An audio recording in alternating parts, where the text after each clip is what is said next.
Tonight on Open Mic Night of the Living Dead, we're talking about psychic horror. I knew you were going to say that.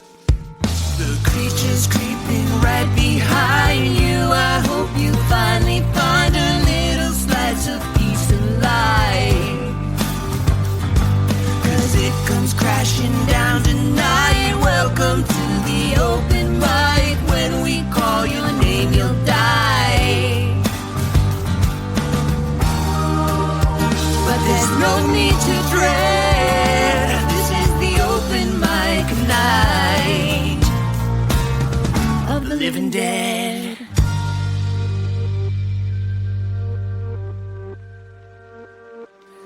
All right.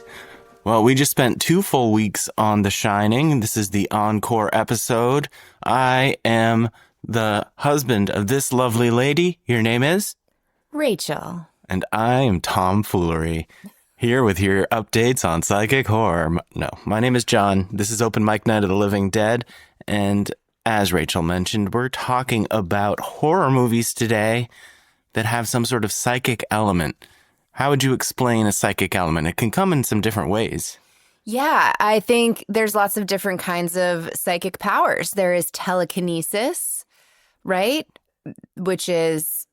That's the one where you can, like, move stuff with your mind? Yes, where you can move things with your mind. Like Matilda. Yes, like Matilda. Not a horror movie, but that, what was Miss Trunchbull? Scary. Pretty scary. Scary stuff. I mean, a lot of Roald Dahl is kind of horror. You know, I wonder if that primed us as children of the 80s for being such horror fans, because Roald Dahl is terrifying. And I know we both read a lot of it, and probably a lot of our listeners did as well. Cover to cover many, many times, prepping us for the horrors of reality. And actually, side note, if you've never read Roald Dahl's adult work, even more horrifying. His adult stuff also very messed up. You've got some of it somewhere, right? I do. I have an old omnibus edition of all of a bunch of his adult short stories. So yeah, there's a little deep dive for you horror literature lovers. Yeah, comment below your favorite Roald Dahl book growing up.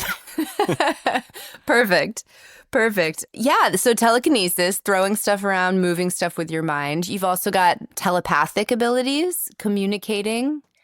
With your brain. Mind to mind, which I think is, I guess that's less present in a lot of the movies we're going to talk about today, and in general, because it's harder to show that in film, right? Right, but we have that, right? You look at me a certain way, and I know that I am in trouble. Yes.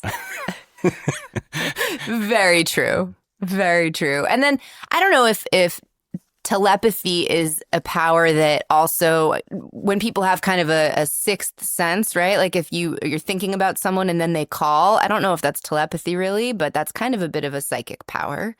Sure. Kind of knowing, clairvoyance, I guess, knowing what's going on, clear sight. What I was just going to say is the sort of something that you could probably categorize as a psychic horror that we're not talking about today is like mediumship. Like the ability to communicate with the dead, which obviously is a large swath of horror movies like Conjuring and all of that stuff. Right. I, in my preparation for this episode, didn't look at any of those because those are one of my least favorite kind of horror movies because they're often so jump scary, and that's not why I like horror. I don't like jump scares. And so that is a whole category of psychic horror, those who can communicate with the dead, that also could be included in psychic horror. But I think for today, most of the films are more telepathy and telekinesis for the most part are the movies that I've picked for us to kind of talk about today. Sounds good. Let's roll through them. Yeah. I mean, after The Shining, talking about psychic horror movies, Carrie is the first one that comes up. Of course, which we talked a little bit about in one of the episodes, that maybe the success of Carrie as a film may be why The Shining was picked up so quickly to be made into a movie, right?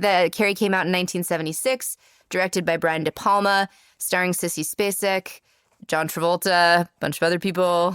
Do you want me to try my Travolta? Yes. Oh. There we go. Half Travolta, half Walken. I'm not... Yeah. They're very close. Yeah, they're cousins. I forgot John Travolta was in that movie. And Piper Laurie as right. mom. And Piper Laurie as the mother. So Carrie, if you haven't seen it, we'll try to stay spoiler light on this. Yeah, no important spoilers. We'll try. But Carrie, of course, has been out now 50 years this year. A shy, sheltered teenage girl has telekinetic powers and is pushed past her breaking point. Also a movie about feminine rage, feminine awakening. It's actually on our Wheel of Horror, so we may talk about it at some point very soon or very not soon, depending on how the wheel spins. This was, when you think of psychic horror, I think Carrie is probably one of the first movies that comes to mind, even before The Shining. Right. And I think all of these two, well, especially some of them, like Carrie would be telekinesis, right? Because she actually makes things happen with her brain. Yes. And I can't remember if she has telepathy in the book as well, or clairvoyance. She's just very psychic, but I think it's more telekinesis for her. And actually, I didn't put this on the list, but we've also got Firestarter is another early King right. Pyrokinesis book / movie that deals with some more psychic powers that I didn't write any notes down on, but that was just reminding me. I loved that book and actually have never seen the Drew Barrymore movie. What? I know. I've never blows my seen mind. it. I know, and I love the book. Love. And it's about MK Ultra, which is a fun thing that we think is fun. Right. Well, and there's a lot of Firestarter DNA in like Stranger Things, stuff I know. like that. Yes, exactly. So yes, Firestarter is a hole in my knowledge. But it's been and we did watch Carrie like not that long ago in the relative history of movies, but I do feel like it was sort of more on the front end of our journey. I can't wait to watch it again. I picked up a hard copy of it.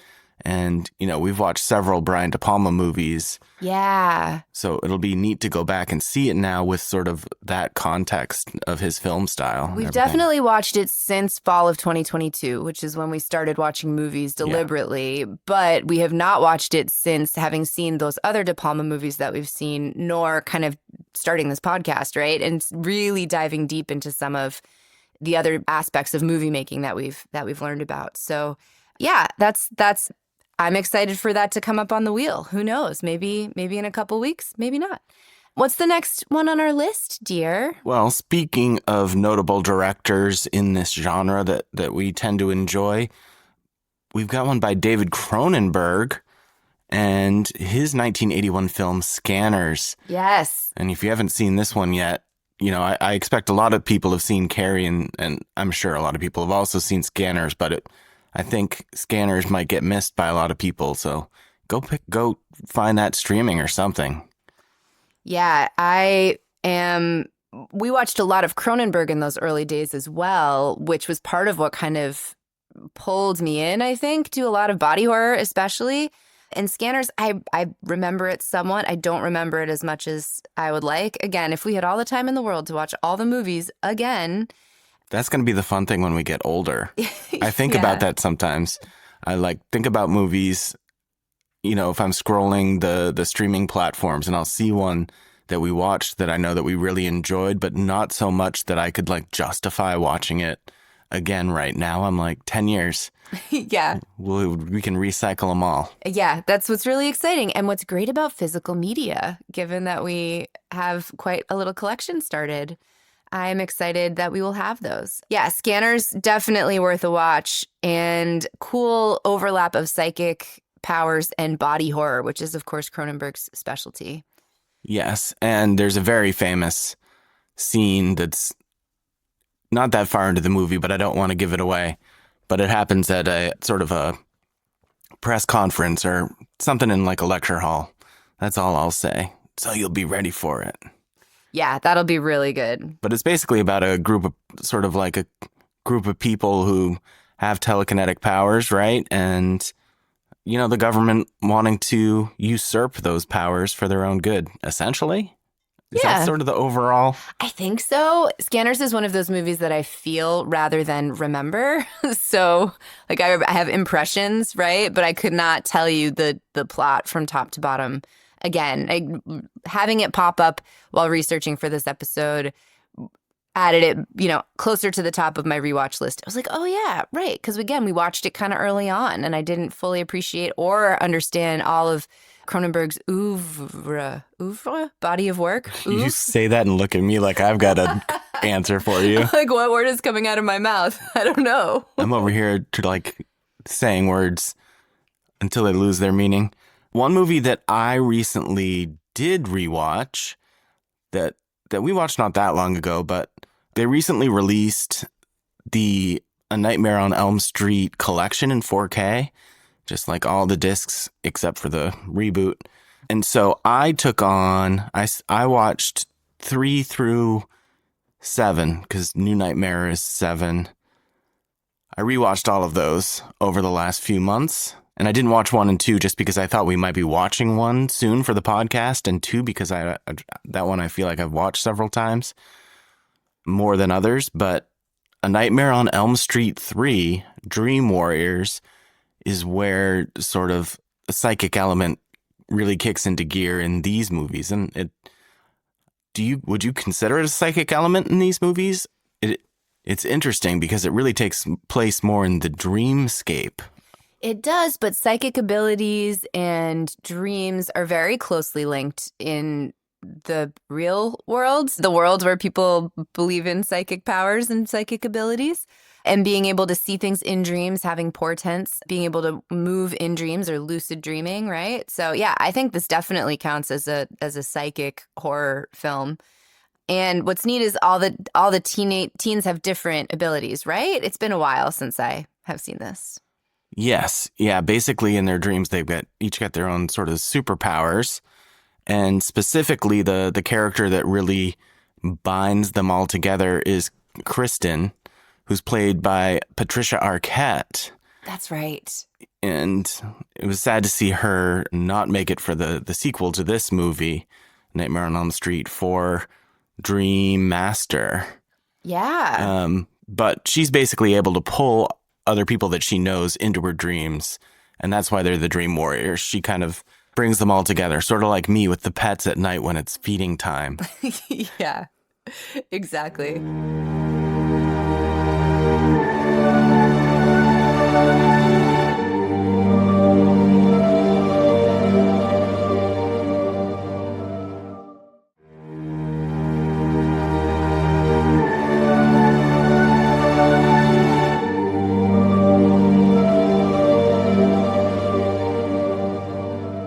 Speaking of horror franchises that deal with psychic horror, we've also got Friday the 13th Part 7, The New Blood.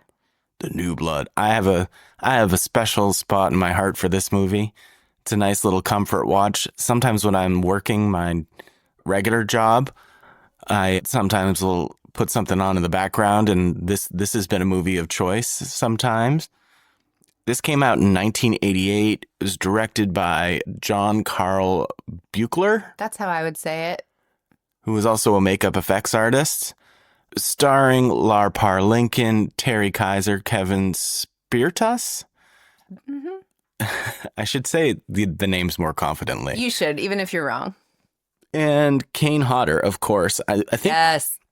I think this was his first Jason appearance. Oh, really? I didn't realize it was so late. I'm not 100% certain. It might have been in 6 and Jason Lives, but I think it was this one.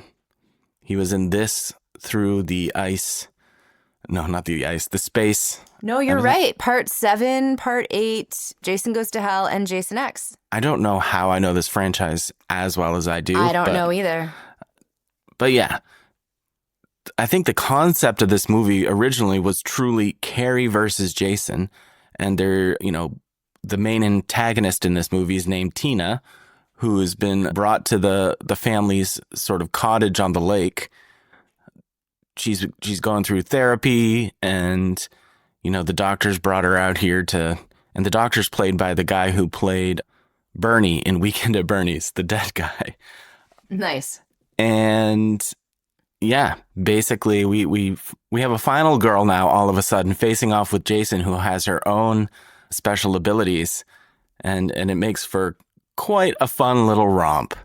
I actually remember this one probably more clearly. I do not have a thorough understanding of Friday the 13th. And I still always need to ask you, like, which one is which as we watch them. But I do remember really, really enjoying this one. The other thing of note I saw while researching this was that this one was the most heavily censored entry. And we know that in the late 80s, the MPAA was censoring a lot of movies. So we've got a lot of films that have alternate cuts from the mid 80s and the late 80s. And so this one, I guess, had a lot of cuts. And so I'm not sure which version we've seen. I'm sure if there is an uncut version, you have it. Possibly. That the problem with some of these late 80 ones, because again, this was 88, I think that they were filming less of the gore and everything because of the strict censorship for some of these movies. So I don't know. That's a good question. I'd be interested to see. We definitely have like the first few Friday the 13th movies definitely have versions where a lot of that's put back in.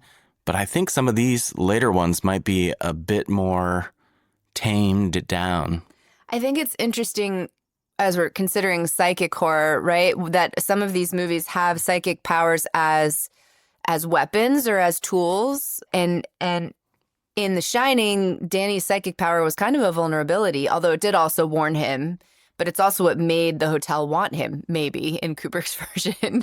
It's not clear, right? But I think looking at psychic abilities as the thing that allows them to fight against the bad guy, as we've got here in Dream Warriors and The New Blood, but also psychic powers making someone into the bad guy, like in Carrie, and arguably in the next movie that we have on the list, which is the last movie. Again, this is an encore. We're not going for super long here, but I do have one more movie that we watched recently that I threw on the list because I thought it was kind of neat, which is Spellbinder. Also from 1988, directed by Janet Greek and starring Kelly Preston and Timothy Daley. Timothy Daley. He was one of the first celebs I waited on when I was a server in New York City, when I was in my young to mid 20s, and a boy from Bangor, Maine, who watched lots of Wings with his mother growing up. To see Timothy Daley at my table, I was starstruck. But it was funny to see a young Tim Daley here in Spellbinder. And this movie, I kind of picked just sort of randomly, actually. You know, it was on Prime when I watched it. The trailer popped up, and I was like, this looks like it could be strangely up my alley. It's not a fantastic movie by any means, but it has a lot of elements that I really enjoyed. Yeah, I did a quick little mini review on our socials if you're interested in my opinion on this movie. I had never heard of it, but really dug it. Again, like kind of all over the place with the story, but the main character, Miranda, who again, not sure if she's a villain or a hero at the beginning of the movie, but she demonstrates some psychic abilities where she's like looking at people's palms and telling them things about themselves. And we watched this fairly close to when we watched The Shining, I think. And so that's what made me think of it. I was like, oh, she's psychic. But also very different use of the powers. And they're not the focus of the movie, nor are they the thing that they are part of her character, but they're not the main focus, I would say. Right. And in this movie, they're like witch-based, right? Yes. They're witch-based psychic powers. There's witchery, hence, which is not giving too much away because Spellbinder, right? Like This is about spells and magic. But her psychic abilities come from her witchly. They're things that were trained into her as opposed to like a latent ability. Although I'm not sure. It's not really clear if she's like latently psychic. Latently? That's a good word. Yeah, that was a fun one. Yeah, it's kind of like a middle of the road, late 80s thriller horror movie with wacky shenanigans. I looked at Rachel at one point. I said, this movie literally has everything, so just hold on. Yes, it has so many things. And out of nowhere, things would pop out. You're like, what? So definitely worth a watch. Maybe not worth a second or third watch. We might not be rewatching that one. Maybe sometime. I don't know. If for funsies. Kino Lorber puts it out on 4K, I might have to pick it up. It would probably look pretty good, actually. The effects were pretty good. Yeah, so that's just a little brief romp into psychic horror. Obviously, there's way more out there. We didn't even touch on the Talking with the Dead kind of psychic, but thought it would be a fun way to look at some movies that we have watched in the past, some that we've watched recently, and would love to hear other people's examples of other psychic horror that they have enjoyed or that perhaps we have not watched and should add to our big wheel for our off-pod viewing. That was a lot of fun, and it leaves a lot of room for us to do it again sometime because there's so many movies And even not even talking about the medium movies, I think that there are probably more psychic-based horror movies we could talk about if we end up doing one here in the future. But 100%. Speaking of big wheels, we spun the movie Intruder, 1989's Intruder, which is what we will be deep diving next week. The dive will be deep, but the bottom of the pool is much shallower. Keep it going. Than The Shining. You know what I'm saying? I do. That was actually really good. We'll be going as deep as we can, but if we try to dive as deep as we did with The Shining, we will break our necks. End up paralyzed. So this will be a bit lighter. It's a nice reprieve after all of that. Yeah, super fun. I'm excited about this one. But since we spun Intruder, that means we have a hole in the wheel of horror, which is the randomizer wheel from which we select our next movie to watch. So let me spin the feeder wheel. That movie's got, this wheel's got a ton of movies on it. I'm going to spin the wheel, and whatever it lands on is going to join the 13 films on our wheel of horror. Are there 13 movies on the wheel of horror, and then we're adding a 14th? Or this will be the 13th? There's 13 spaces. There's 13 spaces. One of them is empty. One of them is empty. Because it had Intruder. Plus the sequel. What's it going to be? Pieces. What? Oh my gosh. I feel like Pieces is one of the very first movies we watched in this journey.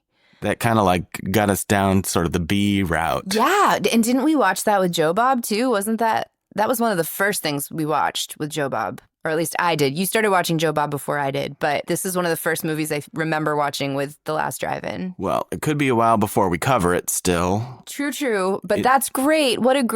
It's so funny. We've got these, icons, behemoths of horror, and then we've got things like Intruder and Pieces. But I'm excited to learn more about the making of that movie too, when eventually we spin it. Yes, that's like a strange Spanish giallo slasher.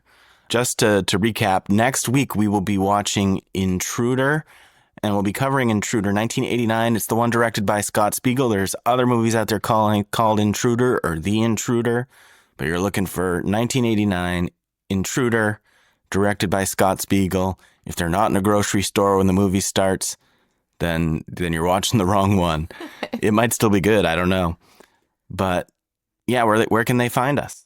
They can find us on the internet in all sorts of places. OMNLD Pod. We're on TikTok and etc. Don't we have a song that you're going to play though? Oh yeah, I do that sometimes. You go to like the coda. Yeah.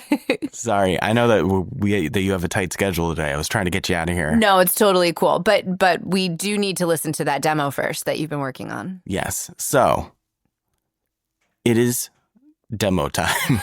In fact, it was demo time about 5 minutes ago. I've got things out of order a bit. But we like to keep you on your toes. This is Rachel's song, Completely Normal Individual. Is that right? Is that what it's called? Completely Normal. Yeah, that is. I have to sing it to remember what I called it. Yes, Completely Normal Individual, based on The Shining. All right, check it out. I swear there is no melodrama, still there is some lingering trauma, like after someone burns the toast. Tragedy can't leave its ghost. Still I bet you'll be fine after all. You seem like a nice guy after all. He came from good stock, yeah. He talked a good talk, had a clean record, of course we checked. And such a nice family, such a shame it ended badly. He was a completely normal individual, just a completely normal individual. This place can get a little lonely when you are the one and only, looking at the same damn places and always at the same damn faces. Still I'm sure you'll be fine after all. You're just an ordinary guy after all. He came from good stock, yeah, he talked a good talk, had a clean record, of course we checked. And such a nice family, such a shame it ended badly. He was a completely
All right. Can I wrap things up now? Yeah, let's wrap things up now. Find us on the internet, OMNLD Pod. We are on TikTok, Instagram, and YouTube pretty consistently, especially for old episodes if you want to check that out on YouTube. We also have omnldpod.com. You can email us. You can find me at ChilloutBarbara on Letterboxd if you're curious about what I think about movies right after I've watched them. But yeah, please get in touch with us and send this to one of your friends who likes horror movies and original music. And keep on watching those horror movies. We will talk to you next week about 1989, Scott Spiegel's Intruder. All right. See ya. Bye.